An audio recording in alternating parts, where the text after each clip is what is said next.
So welcome to the 2019 Current Development in Mathematics Conference. The whole concept of this conference was started 25 years ago as a joint venture between MIT and Harvard Math Department. It was partially supported by National Science Foundation, but the support is getting thinner and thinner. So now, a few years ago, we start to have another center join in, the Harvard CMSA, Center of Mathematical Science and Applications. So from now on, we will have 3 different centers supporting this important development in mathematics. And organizer for this year's conference are the following people: Dennis Oru, David Gerson, Mark Kisson, Paul Seidel, Nixon, Roland Williams, HTL, and myself. So it was a joint effort that we picked the best topic for this conference to be spoken on. And I think we have made very little mistakes in the past 25 years. So far, I think the topics have come out to be fruitful and important. And I'm grateful that many people come to this conference and learn a lot. And myself learned a lot from these conferences each time when I was involved.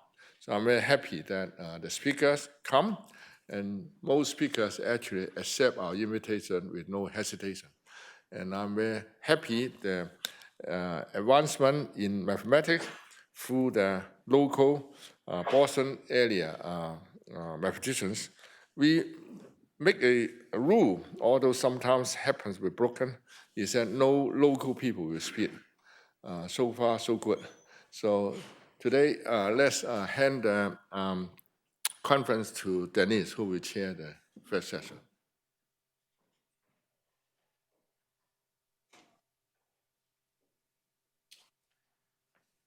All right, thank you. So our first speaker today will be Jun Li. Jun Li got his PhD from Harvard 30 years ago under St. Yao. And 5 years after that, he was already on a stellar trajectory, invited speaker at the ICM, Morningside Gold Medal. He had a long and distinguished career at Stanford University, and which he left recently, and he's now the director of the Shanghai Center of Mathematical Sciences at Fudan University. And so he will be giving 2 talks today on a proof of the structural results of BCoV and Yamaguchi-Yao on the Gromov-Witten invariance of quintic Calabi-Yau threefolds. Thank you. Thank the organizer for the invitations. I just realized it was 30 years ago since, and I actually went to the library and sit there for half an hour and tried to remember how in the old days. And I also have to say that, I remember the first lecture I attended, Yao's lecture at San Diego. He talked about the Calabi-Yau manifold. And at that time, I was really interested in the minimal surface, which will be the topic of the next lecture. But at that time, I was not even thinking, not aware that, for almost most of my mathematical career, I'm really studying the Gromov-Witten invariance and also the Calabi-Yau manifold. And of all the Calabi-Yau manifolds, the Calabi-Yau manifold, the one that which attract most of the attention is the quintic Calabi-Yau manifold, threefold. And I will talk about the structure of the Gromov-Witten invariance, 2 of the most, the leading conjectures about this subject, the BCoV and YY conjecture on this. So this is the Calabi-Yau manifold. And well, just very quickly run through the history. The Gromov-Witten invariance is part of the mirror symmetry conjecture, which is very interesting and challenging. And Calabi-Yau threefolds is, the most challenging part is about the Gromov-Witten invariance of Calabi-Yau threefolds. And of all the threefolds, quintic Calabi-Yau threefold is the one that attract most attention. And I have to say that the string theorists are leading the research. Mathematicians are doing a lot of catch up. And you can see the gap of the year is getting bigger and bigger. And I'm happy to say that the major breakthrough in mathematics has happened in the last 5 years, and it continues. And some of the major conjectures in the subject are being proved, are beginning to be proved. Okay, here's the Calabi-Yau threefold. A Calabi-Yau threefold is a smooth three-dimensional complex manifold. We're mostly interested in the projective one, and which has, basically the condition is simply connected and with trivial first Chern class. By the famous Calabi conjecture solution by Yau, that any Calabi-Yau threefold has a rich flat Kähler metric. And for us, we will sort of do the algebra geometry. And the most famous Calabi-Yau threefold, and somehow the simplest one, is the quintic threefold in P4. And here we can just think of it, the one that is defined by the Fermat quintic polynomial. That's degree 5. In this talk, X will be a Fermat quintic Calabi-Yau threefold. So the Gromov-Witten invariance is a virtual counting of maps. And of the maps, if we're doing algebra geometry, we form the moduli space, which is all the maps holomorphic, we call morphism, which has a class which has a degree, that's a numerical invariant, that has degree D, and F is stable. Or I didn't mention that the genus of the curve is genus G, and the curve has to be allowed to be singular, but has to be nodal, and this is connected. And the Gromov-Witten invariance is the virtual number of elements in this modular space. Okay? So in other words, if you do analysis and if everything is in a perfect situation, then you will get a cycle. And in particular, for a Calabi-Yau manifold, you will have finitely many maps inside this space, and you just count the number. And in algebra geometry, we do a virtual cycle, and we take the degree. And the question now is, what is the generating function for each fixed G? And for any X, right? For any Calabi-Yau, you can just put X here, and you take the Gromov-Witten invariance and sum and form because every degree is going to give you a number. So you form the formal power series in Q. The question is, what is the structure? Okay. So here's the historical development. So the first thing is 89, and then Canderas and his group using the mirror symmetry to derive a closed formula of F0. This is 89. And the mathematical proof is achieved in 99 by Giventhal and by Liang, Liu, and Yau. Okay. And next is Witten. Well, this is just sort of the foundational part. Witten in 1990, he proposed, well, I won't say proposed, he mentioned about the sigma model in superstring theory in the mathematical theory, which starts the notion of the Gromov-Witten invariance.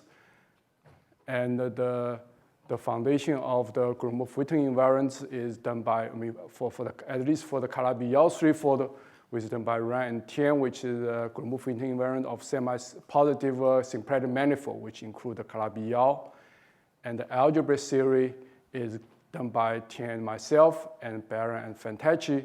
And here we produce a cycles for any smooth projective variety. And in particular, for projective Calabi-Yau threefold, we get a virtual cycle, which is a degree 0 cycle, and we can take the degree, and which is the Gromov-Witten invariance. Okay, remember that for genus 0, that happened in 1989, and in 1991, that's the genus 0, right? Canderas and his group. And in 1991, BCoV, this is the famous BCoV, Bashasky, Sakoti, Oguri, and Vafa, they derive a closed formula of F1, the genus 1 Gromov-Witten invariance generating function of the quintic Calabi-Yau threefold.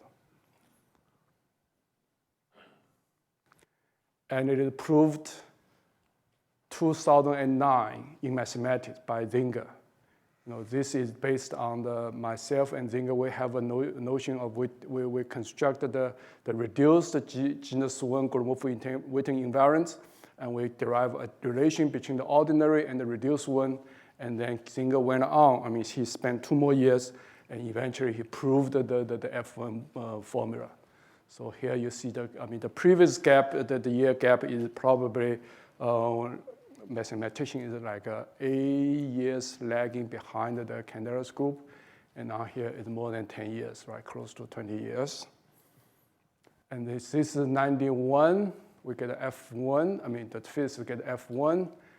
And 2 years later, the same group, BCoV, they developed their Kodaira-Spencer theory, and which actually is based on, they take a Calabi-Yau threefold, and they look at the moduli space of this Calabi-Yau threefold, which is going to be a moduli space, and then they look at a modular form, but now this is only a C-infinite modular form. Okay, it's not a holomorphic, it's a C-infinite modular form, and then they derive a holomorphic anomaly equation of this one in the C-infinite category, in the analytic, or I rather say that the smooth category. But then the point is that at the larger complex limit, when you take you think of the real world, right? So you just complex manifold, but you take because this function is only not a holomorphic function, it just depends on Q and Q bar. But you let Q bar take to the limit, you take to the large complex limit, you recover the genus G generating function of the Gromov-Witten invariance of the mirror threefold. And using this, BCoV, they derive their BCoV Feynman rule for quintic Calabi-Yau threefolds. So I will explain this rule in a few minutes. That's the second part of this talk, okay? And this is amazing. This is just amazing rule. And then in 2004, Yamaguchi and Yao, this is again, it's the same genus G generating function of the quintic Calabi-Yau threefold. So the series they develop is much more general than this one, but I'm just going to focus on the quintic threefold. Okay, for the quintic Calabi-Yau threefold, they derive the polynomiality of the FG. So I will state this statement. It does not say this is a polynomial, okay? And they also derived the functional equation for this. That's 2004, and this derivation is based on the BCoV theory. And then with additional arguments, this is Huang, Clem, and Qualcomm-Bash. This is also based on the superstring theory. They demonstrate how to obtain effectively the generating function of quintic Calabi-Yau threefold of all genus up to 51. That's 2009. Okay. Okay, so that's the development so far along the understanding of the Gromov-Witten invariance of quintic. I mentioned that one of the two most famous sort of landmark conjecture or results. One is the BCoV Feynman rule. The other one is the YY conjecture, about the polynomiality and the functional equation. So let me explain what is the BCoV and what is the YY. Okay, so first let me write down the I function of the quintic threefolds. Okay, so H is the H class, the hyperplane class of the P4.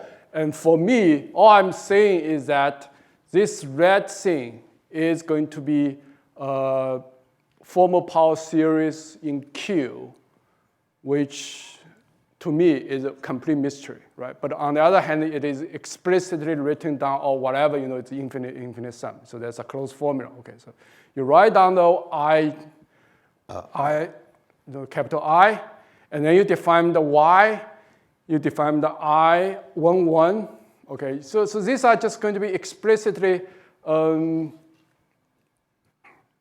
defined, and then You also get the AI, BI, X. These are all explicitly defined formal power series in Q. Okay, so you just expand the Q. All red terms are in the formal power series of Q, are explicitly. So to me, it's a very mysterious object. Okay.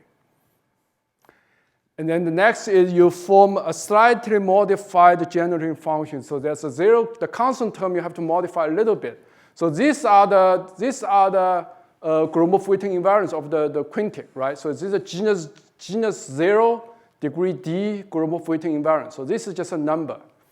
Okay, so for genus equal to 1, I'd also take the Gromov-Witten invariance of genus 1, and I just modify the constant term, degree 0 term. And then for higher genus, I just take the ordinary generating function. Okay, this is the FG. Capital Q is another just variable. Okay, so I just take the something slightly modified. I mean, this all setting is coming from BCoV's work. Okay, so they showed us why you write this. Okay, so here you see you have FG coming up here, and the point is when m equal to 0, you take G, you take m equal to 0, you get the 0 order, so it's just a multiplication of the FG. Okay, so basically you just keep in mind that if you know MGM for all m, you know FG. And once you know FG, you know all the P. So basically, to find the FG, all you need is to find the PG, right? PG and all possible M. And then the PG is going to, okay, so here it's easier to state the YY first. So, okay, so I have I have 5 elements. I have A1, B1, B2, B3. So I have A1 here, B1, B2, B3, and X. These are explicit terms. These are explicit infinite power series. So I can form a subring of this ring of formal power series. Okay, this is a ring of finite generators. And what is okay, so I have this one, and so far at this moment, all we know is these somehow can be explicitly stated or written down, but we don't know why it is being picked up, or why they are in this form, and why we even care about this. Well, here is the YY conjecture. The conjecture is that in this range, almost all in the kind of a stable range, the PGM is an element in this polynomial ring. Okay, so remember PGM, right? I mean, remember PGM is going to be contain all is going to recover the FG. FG is going to be all the Gromov-Witten invariants. So it basically the FG contains infinitely many quantity, the term that we are interested, right? But once you're written in this form, in this term, then the PGM is just a polynomial, no longer a formal power series. Yes? Sorry. Is it really a polynomial ring that they generate? They're independent of each other? No, we're not saying, we just say if you just think of this way, this is a polynomial ring. So what I'm saying is that this one, if you're written in this form, you only need to decide a finitely many constant term. And it does not tell you how many you have to do, but at least theoretically, it reduces an infinite problem to a finite problem. Okay, whether this can be uniquely written in this form, that's not answered. But I'm just saying, I mean, it just says that as an element inside this one, this is a finite expression of this when you expand it in terms of Q. Okay, but I mean, sort of in principle, it says it becomes a finite problem. Okay, it does not give you a bound yet. Okay. And then there's this functional equation. So there's the holomorphic anomaly equation of BCoV. Whatever I said here is in the holomorphic category. Okay, for the BCoV series, you have to talk to Li. He's really the expert. But here is kind of the edge, the limit of the BCoV series. It's the holomorphic part. And the holomorphic part, we have this functional equation, and that's this. And okay, now I'm going to state the BCoV part, which is even more amazing to me. Okay, so here we have FQ. We already mentioned about this. We have PGM, but we have a little bit more of, we have N. We add another index, and it's just sort of a combinatorial something. Okay, nothing that's, yes. One more. So if you don't know whether PG can be uniquely expressed, then how can you differentiate it with respect to B3?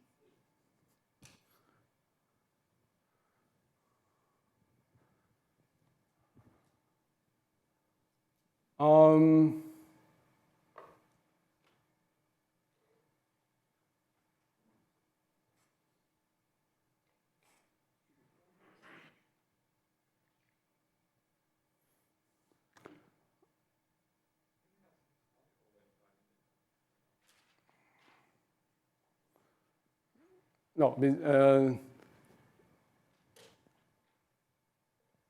we didn't really study this one. The YY really is the polynomiality. Okay, yeah. Okay, but I don't want to, I can murmur something, but yeah.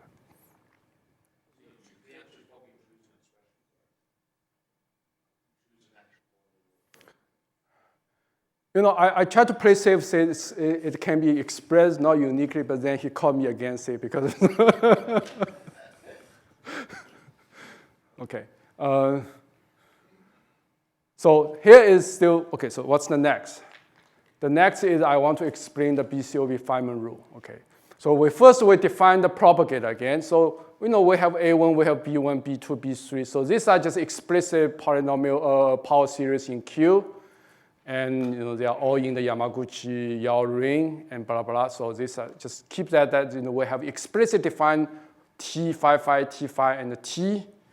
And what's next is that this is the picture is strange. So we take the set of genus G stable dual graph of genus G curve. So that we know, right? So if you have a nodal curve, you take every irreducible component by a vertex and every node by an edge.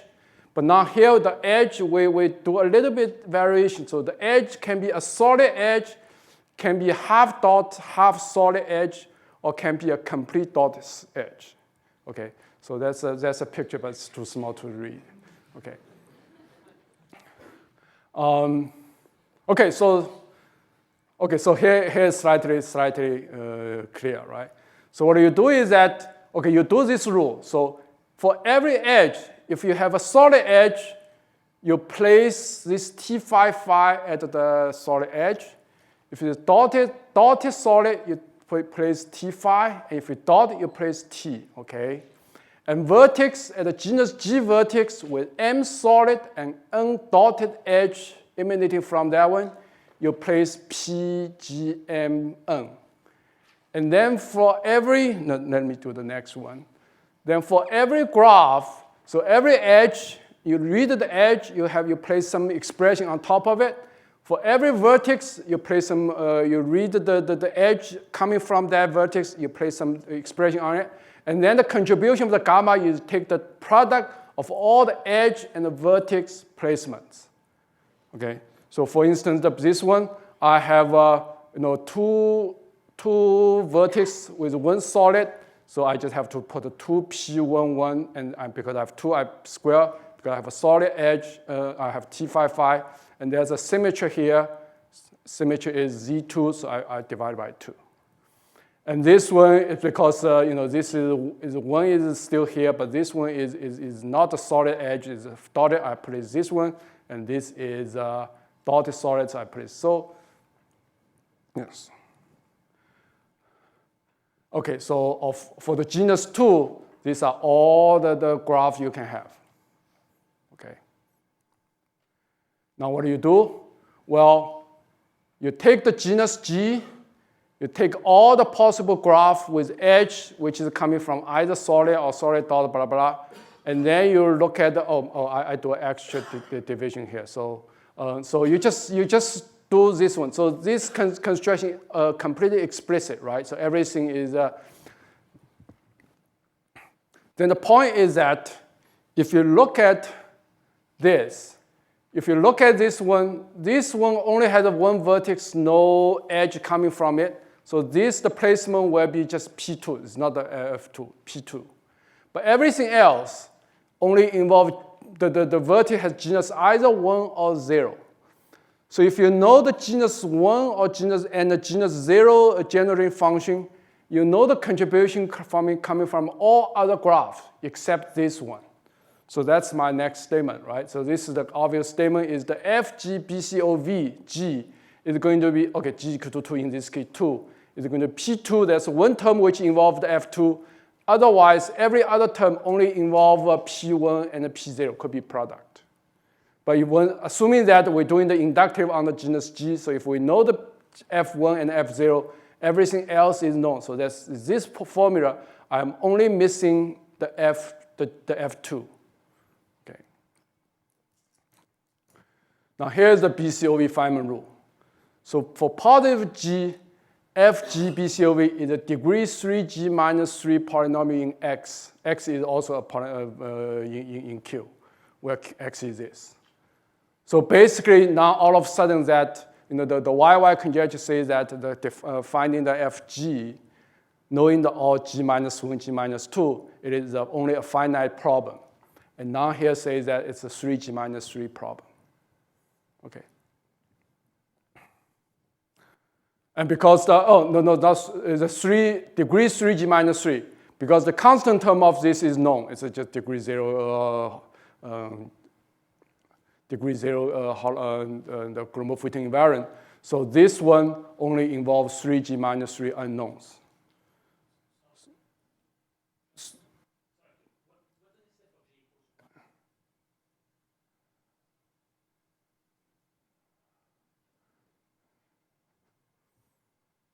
G equal to 1, you don't need, you can just use this to solve it.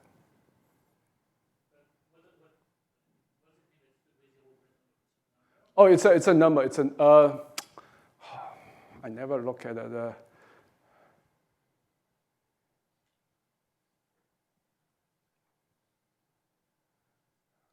Well. The original line is for, I remember the original line is say for G bigger than 1, but then I changed it to positive G. I tried to make it more language instead of mathematical notation. Yeah, but let's focus on starting from, because the genus 0, genus 1 are very special. So everything starting from genus 2. Oh, the coefficient is a number, but you think of this as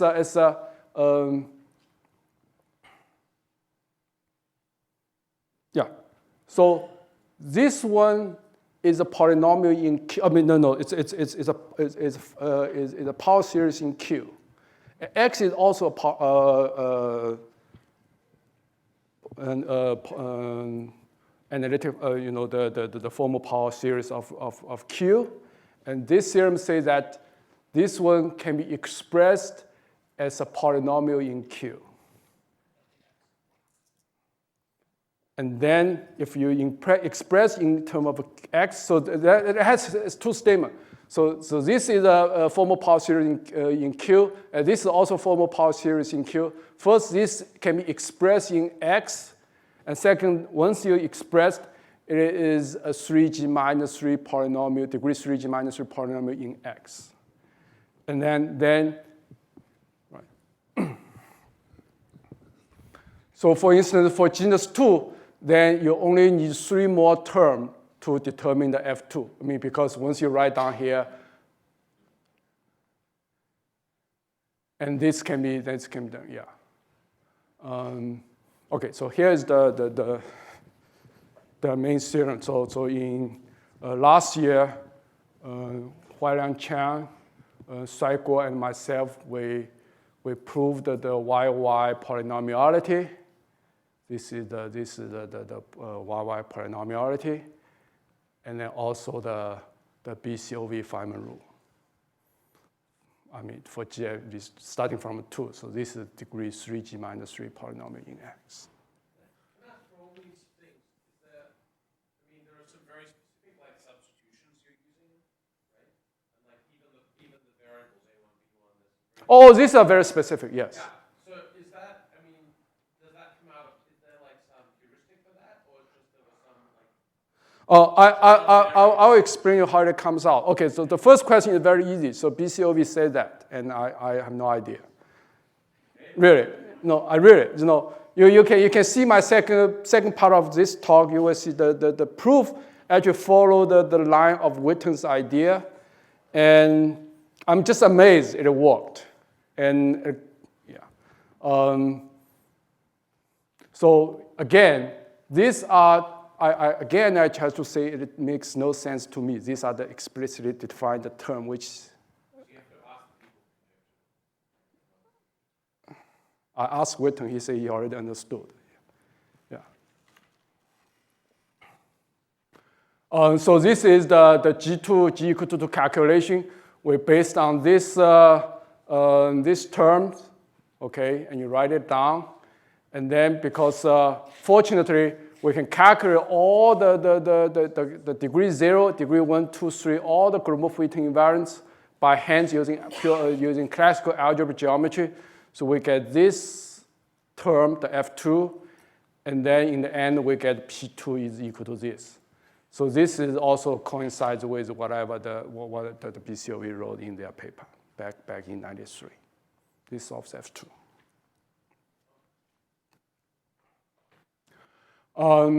So I will just say that,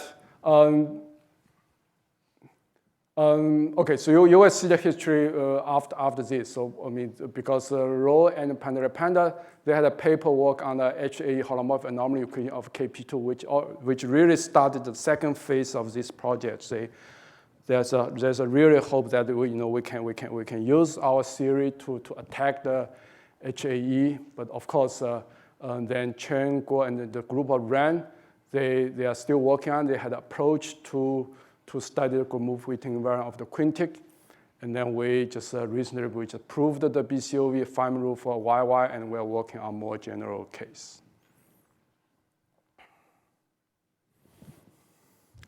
Okay, so the second half of the, well, not really.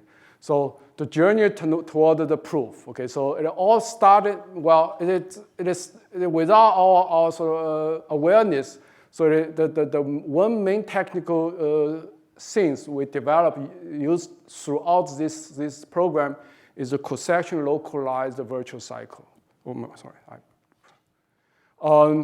We know that virtual cycle, you need the perfect obstruction theory, and then you get a cycle in the modular space, and then you take degree or whatever.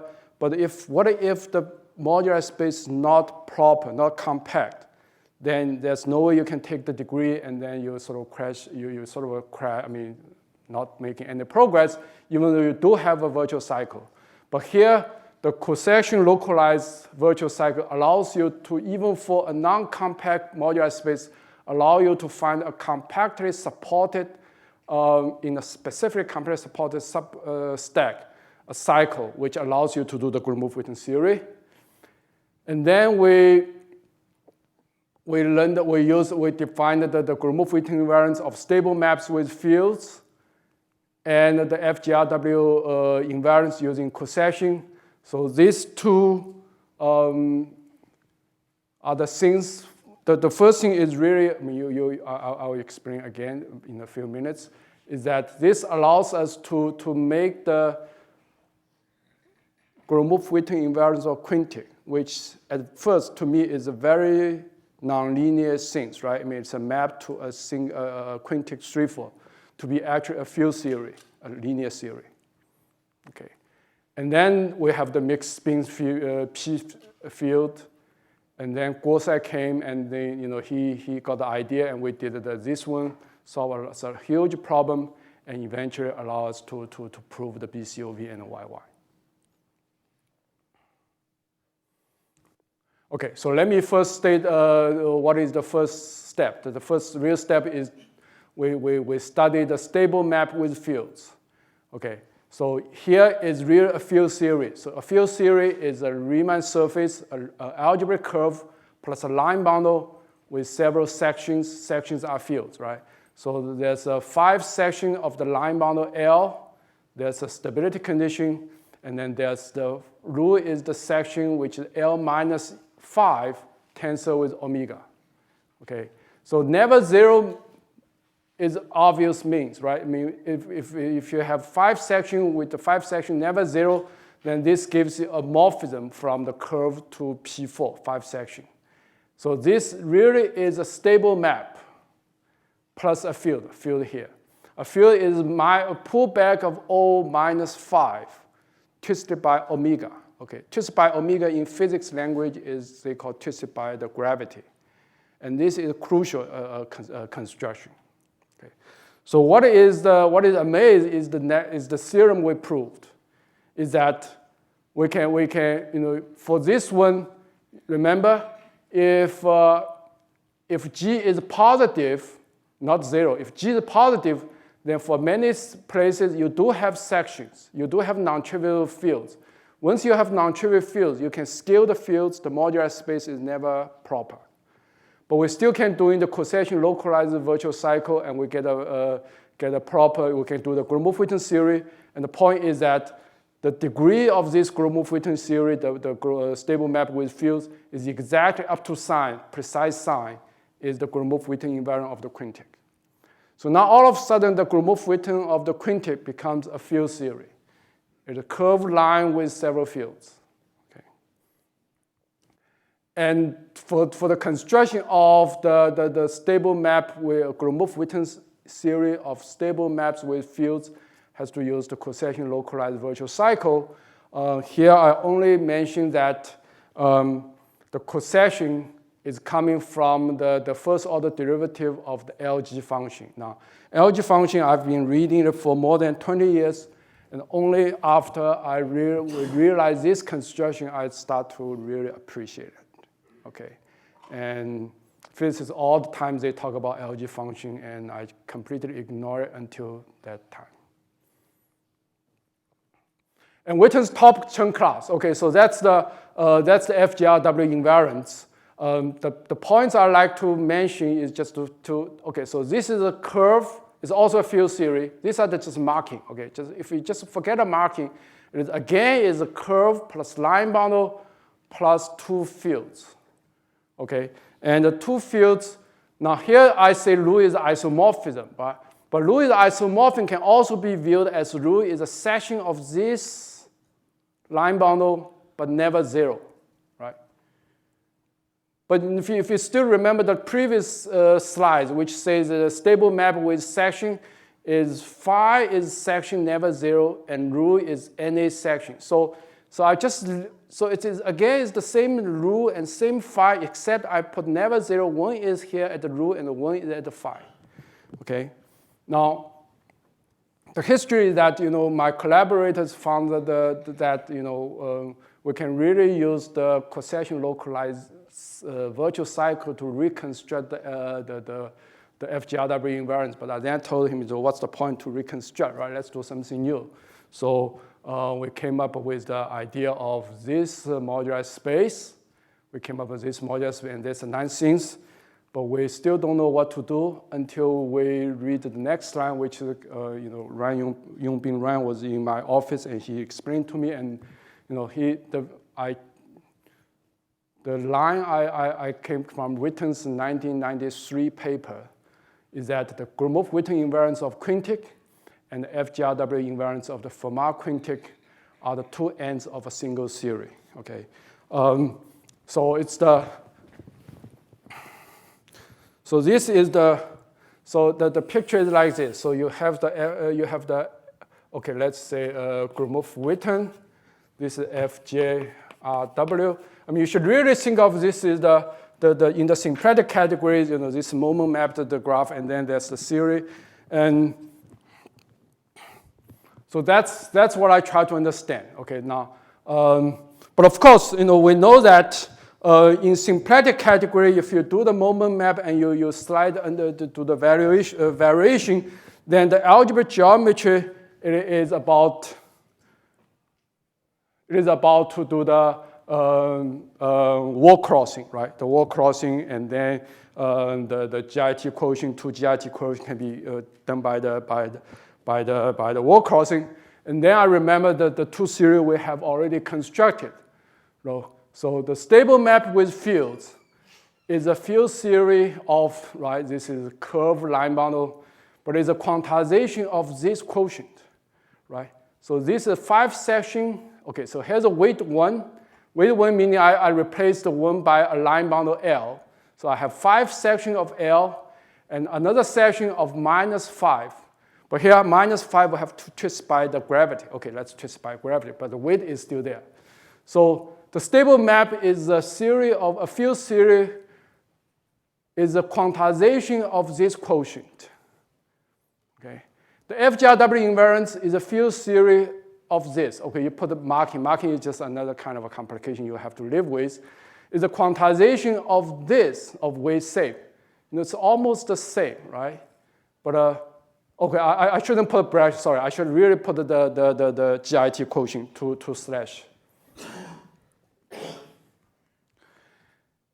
And Gromov-Witten and FGRW are the quantization of the GIT quotient. I mean, these are the two GIT quotient of the same Arding stack, quotient Arding stack. Witten's vision is a wall crossing of the quantization of the two GIT quotients of this. So this is the line we came out after reading Witten's line. So once we decided to do the wall crossing of quantization, then two GIT quotients. So let's just do okay. So the method I understood when I was doing the Donaldson theory for the GIT is that you study the GIT wall crossing by using the master space. Okay, so we just construct a master space realizing the wall crossing the GIT quotient, and then we quantize the master space. So we use the master space relating the two GIT quotient, which is this. So this is the GIT. Now let's finally put the GIT quotient here. So you have to put the GIT. So this is put the P1 factor to, this is the original quotient, and I put a P1 factor, and then P1 because C2 minus quotient by C star is P1, and across the coordinate X, Y, U, V, weight is 1, -5, 1, 0, and 0, 0, 1, 1. These are 2. And these are stability conditions. So just keep in mind that the space we're using all came from the physicist. Okay, not even the B1, B2, but also the space.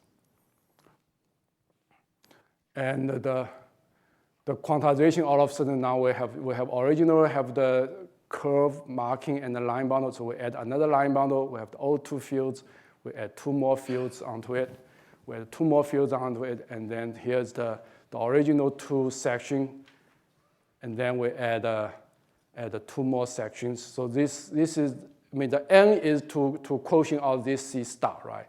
And so, and plus non-vanity condition from the GIT master space delta, so the delta, okay.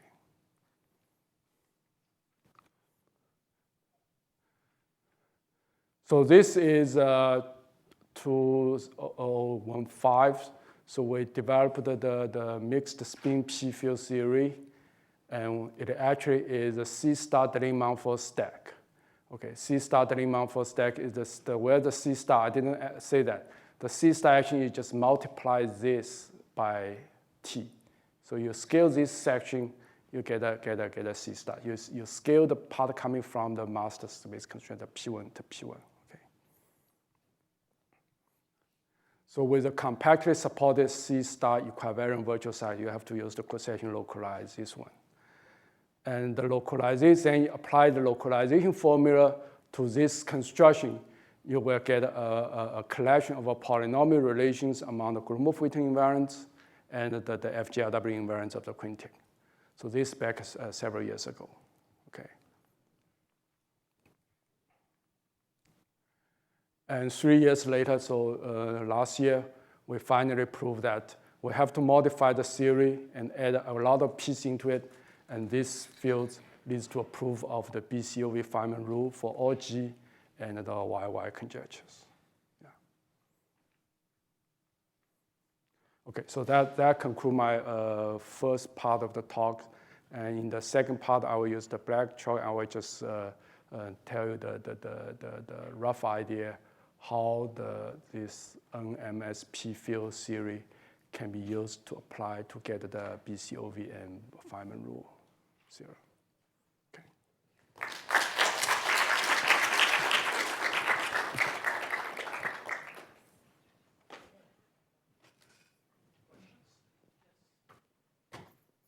So you are saying FGRW for and global witness, it connect for actual genus, right? Yes.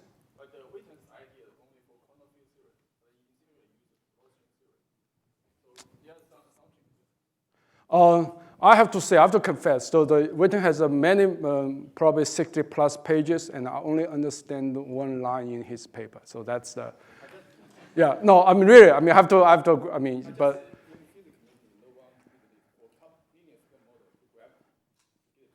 My collaborator says that, there's a saying that, you can recover the Gromov-Witten coming from the FGRW with only 2/5.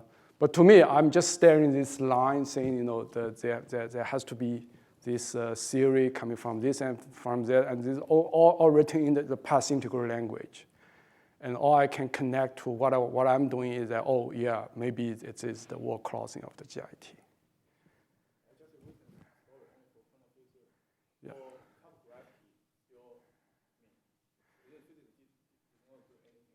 You must be correct, but I have no comment, sorry.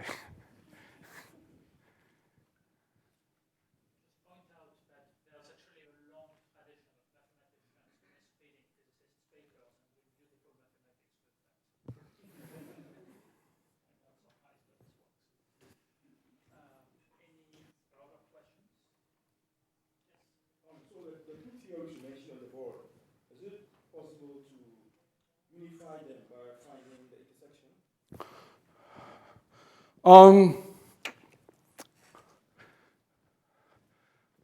This, okay, I only. Meaning basically the two theories should have some common properties. I hope so, but I really cannot comment on this. But that's as far I can understand the real world, the moment map kind of a picture. I mean, that's as far I can only understand the moment map in the very facial sense, and also one line, the moment map and algebra geometry related by the word crossing algebra geometry. Technical question. So these marked points in the FJRW theory, you have to introduce them because you want to change the degrees of You have to change it because you have to take the fifth root of the line boundary, right? You have to the spin curve. But then also it is essential because even you do the Gromov-Witten invariance, you will see next, you have to split. Once you split the node, you have to take node out and you have to put the mark back to the node. Okay, so I mean the Gromov-Witten invariance, I can also put the marking back. I get the same thing. But in Gromov-Witten theory, marking does not really count and do anything to the virtual cycle.